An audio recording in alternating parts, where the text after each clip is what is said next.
You're doing everything right, or at least you're trying to. But lately, caregiving feels heavier than it used to. You're snapping at people. You're secretly hoping someone notices what you're doing. And sometimes you wonder if you're still doing it out of love or just because you feel like you have to. If that sounds familiar, you're not alone. Burnout doesn't always come from what you're doing. Sometimes it comes from why you're doing it. In today's episode, we're going to unpack 3 hidden motivations behind caregiving and help you figure out which one might quietly be draining your joy.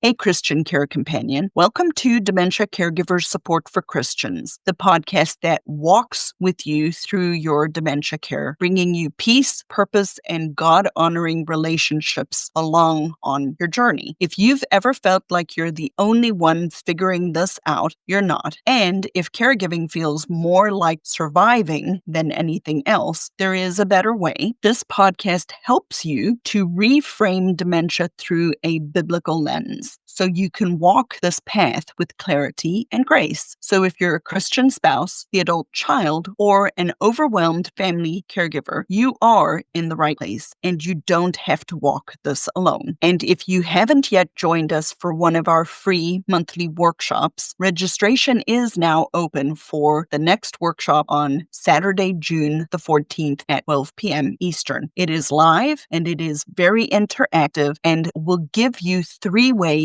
to ease your caregiving journey. You can register at thinkdifferentdementia.com/WSL or click the link in the show notes. Now, for today's episode, 3 hidden reasons Christian caregivers burn out and how to stop it. Most of us remember the parable in the Bible of the Good Samaritan. It is in Luke 10, verses 33 through 34. And that section says, "A Samaritan who was on a journey came upon him, and when he saw him, he felt compassion, and he came to him and bandaged up his wounds, pouring oil and wine on them. And he put him on his own animal and brought him to an inn and took care of him." This Samaritan didn't do it to impress anyone. He took care of this man from conviction. Now, I want to ask you a gentle question. Are you caregiving because you feel called by God? Or are you caregiving because you're afraid to stop? Or are you caregiving because you're afraid of what people will think if you stop? This is a second episode on this topic that I'm doing. The previous episode, if you haven't listened to it yet, is episode 152, and it is called "The Real Reasons Behind Caregiving: By Choice, Coercion, or Persuasion." So if you haven't listened to it, I'd recommend you go back and listen to it. This is to continue to fully develop this idea. And today we're going to talk about what I call the caregiver motivation model. And what we're going to look at today is 3 things. We're going to look at it: caregiving by conviction or by choice, caregiving by coercion or feeling like you have no choice, and thirdly, caregiving by persuasion. So we're going to look at this caregiver motivation model in those 3 points. So the first thing is the caregiver who is caregiving by conviction or by choice. This caregiver believes and feels that this is something that was entrusted to them by God.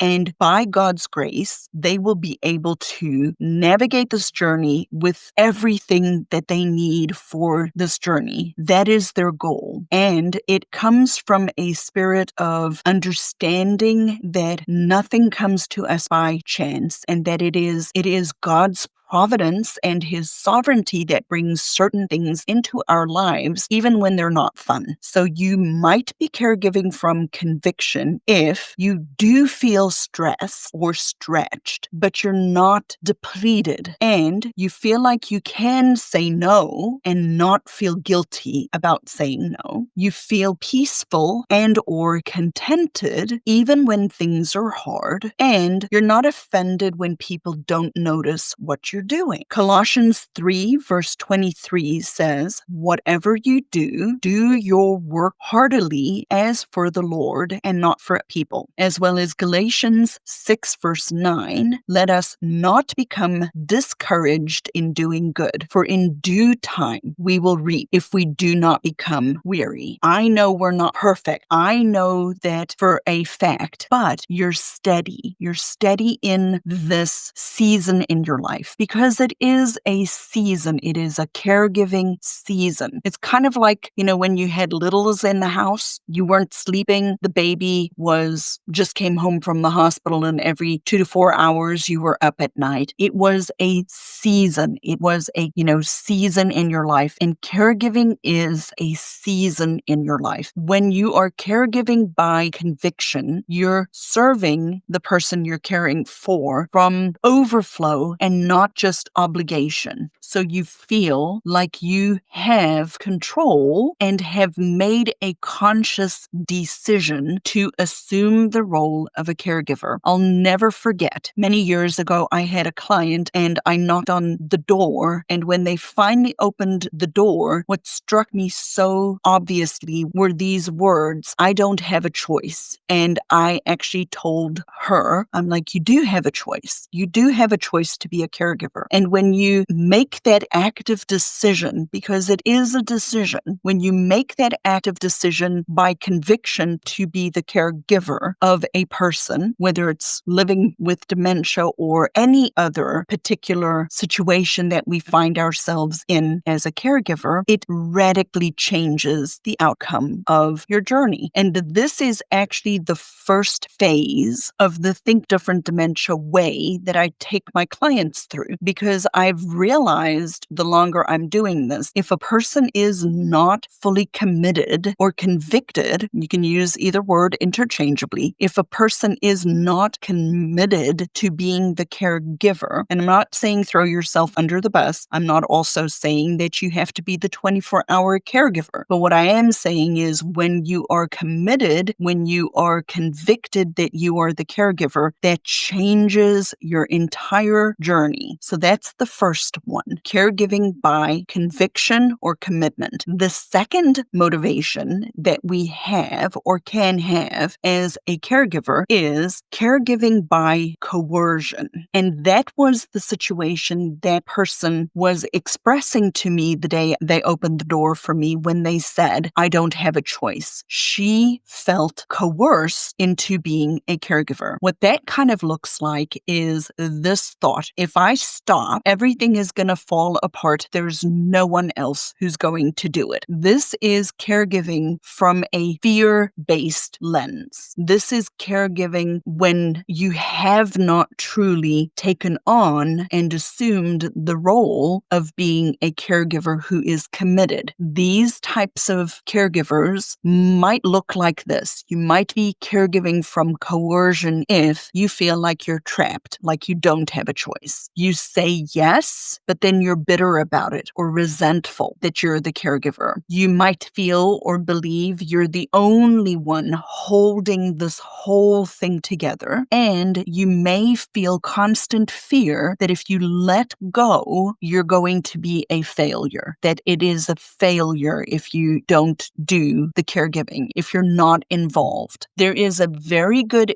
biblical example of coercion. It's not quite a caregiving situation, but it is a situation where the person in the Bible felt coerced. And that is the example of Martha. In Luke 10 verses 41 through 42, it says, but the Lord answered Martha and said to her, Martha, you are worried and distracted by many things, but only one thing is necessary. For Mary has chosen the good part, which shall not be taken away from her. Jesus didn't scold her, but he lovingly redirected her because she felt like she was being coerced into serving as opposed to joyfully participating and serving. And I recognize this is not a perfect analogy. It's not a perfect story for caregiving, but it does show that our heart posture in serving, our motivation in caregiving caregiving does play a role, and Martha felt coerced at that time into serving, not serving contentedly or not serving from a feeling of being convicted to serve. And I will be perfectly honest with you. At the beginning of my caregiving journey, I felt coerced. I felt like I did not have a choice. And that happened. It was a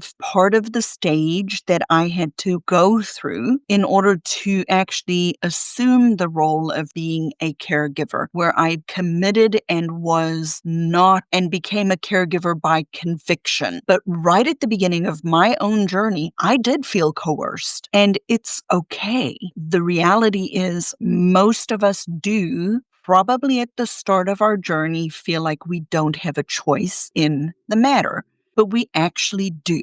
It means that we have to do things differently if we continue in the coercion role, and it will always feel hard. It will always feel like you're doing it from a spirit of bitterness. And when I was in this caregiving by coercion time, it was right when I had gone from the medical model where I was working as an occupational therapist, knowing everything and learning about how to help families and people living with dementia. When I turned into the family caregiver, the second phase of my journey was this journey of caregiver-centered care, which threw me into caregiving by coercion. And it was only after I came out of that caregiving by coercion and I moved into what I now realize and recognize and call relationship-centered care, which is a Christian framework for your caregiving journey, where your caregiving journey starts with your relationship with God first, and then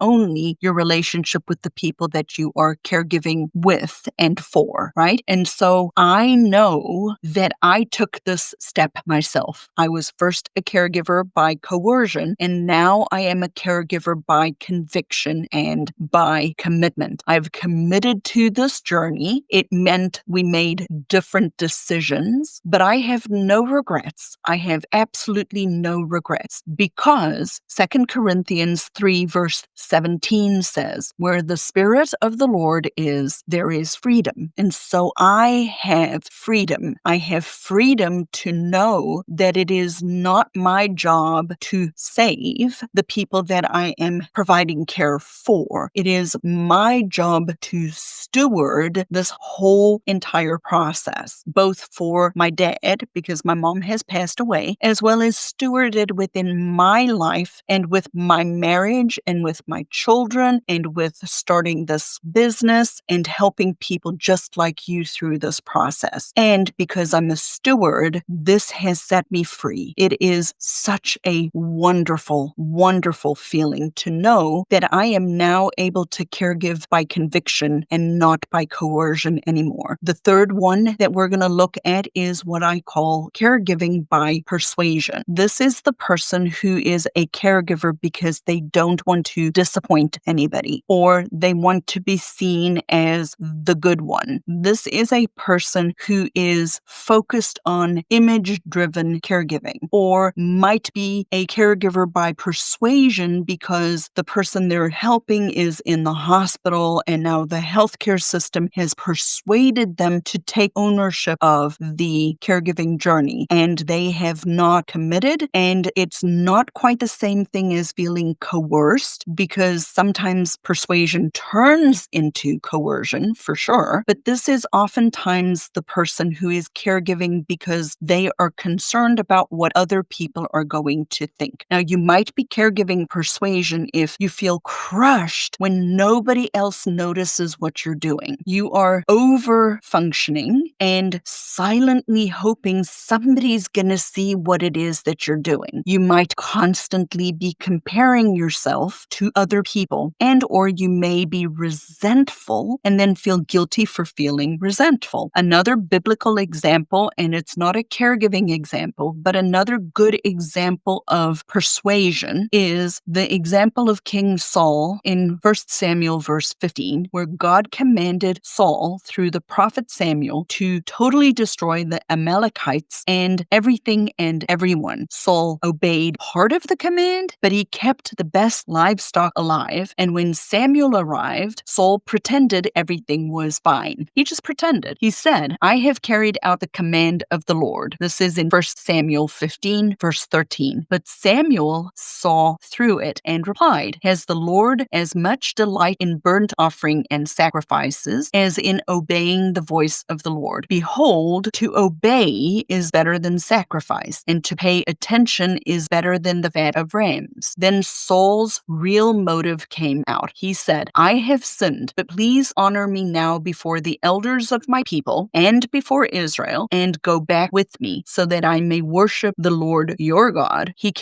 Saul cared more about appearances than his own obedience. Scripture says, take care not to practice your righteousness in the sight of people to be noticed by them. Otherwise, you have no reward with your Father who is in heaven. So, when you give to the poor, do not let your left hand know what your right hand is doing, so that your charitable giving will be in secret, and your Father who sees what is done in secret will reward you. That comes from Matthew 6, verse 1, and then 3 through 4. And Proverbs 29:25 also says, the fear of man will bring a snare, but one who trusts in the Lord will be protected. So I have a question for you. What is your particular fruit? Are you caregiving out of conviction, coercion, or persuasion? Are you caregiving because you believe that you want other people to notice it? These are hard questions, guys. These are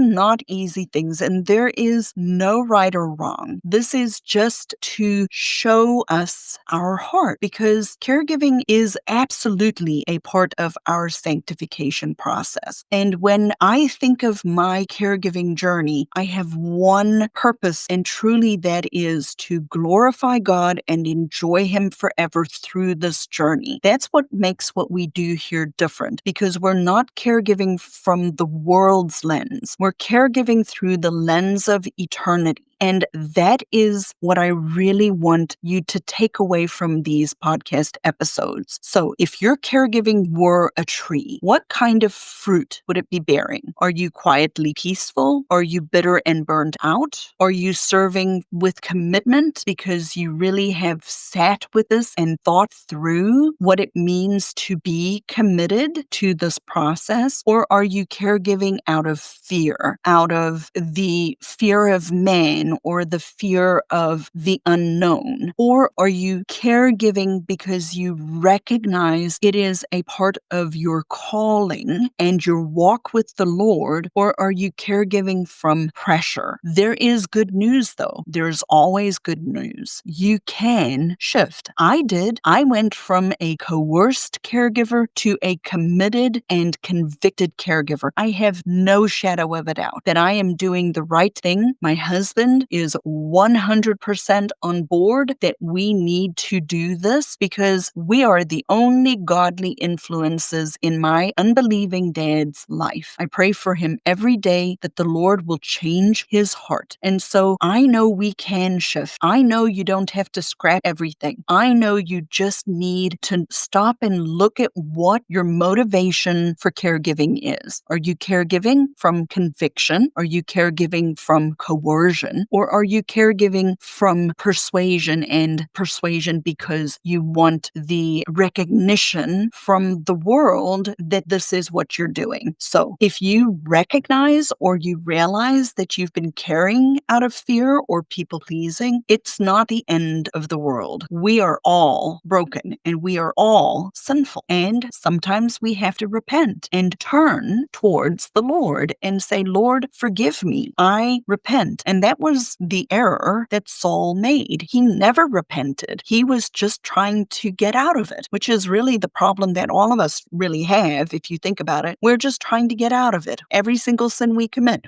we're trying to get out of it, right? And if you're realizing today that you're caregiving from a place that is wearing you out, if it's fear, guilt, or the need to be seen, I want you to know this. There is a better way, a more peaceful way, and you don't have to figure it out alone. That is exactly why I offer the Work with Lizette calls. It's a no-pressure conversation to explore what's really going on underneath your caregiving. And it is where we start to shift you from burnout and confusion into clarity, purpose, and peace. So if something stirred in you today during today's episode, if you thought, that's me, but I don't know how to get out of here, then go to thinkdifferentdementia.com and schedule a Work with Lizette call. Let's figure out your next step together. You don't have to stay stuck. You're not failing. You might just need someone to walk through this with you, to ask you the right questions and help you build a path that aligns how God has uniquely gifted and called you to your caregiving journey. If you like these episodes, I ask please share them with other believers, with other Christian caregivers, with your family. If you're the child, the adult child, share it with your well parent. If you are a wife who is the daughter and you're caring for your parents, share this with your spouse. This podcast is really, truly a Christian worldview for caregiving, and I am grateful that you are here. I would love that you would share these episodes, and I pray for you regularly, and I always try to end the podcast with, may the Lord bless you and keep you, and please come back next time for another coaching style episode where you will hear me help a real caregiver just like you through a situation that they are struggling with and through a biblical worldview lens. I'll see you in the next episode.